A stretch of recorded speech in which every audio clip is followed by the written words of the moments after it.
ماشي. بسم الله الرحمن الرحيم. الحمد لله كده يا احمد. خلصنا كل الحاجه يا جماعه. الاكل ادي الفراخ. اول حاجه طبعا الفراخ اتحمرت معانا ورشينا لها الملح طبعا عشان تبقى مملحه وجميله. بعد كده ادي الجلاش بعد ما اتعمل واتشمع واتسقى وطلع وبقى زي الفل. ودي المكرونه بالبشاميل. القشطه بقى هي اللي عملت في وشها كده، حمرتها كده.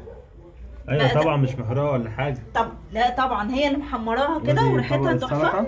ودي السلطه وبالهنا والشفا. ويا رب الاكل يكون عجبكم وتفضلوا معانا. تعالوا كلوا واعملوا لايك واشتراك واكتبوا لنا في التعليقات ايه رايكم في الاكل وايه رايكم في الروتين عجبكم ولا لا.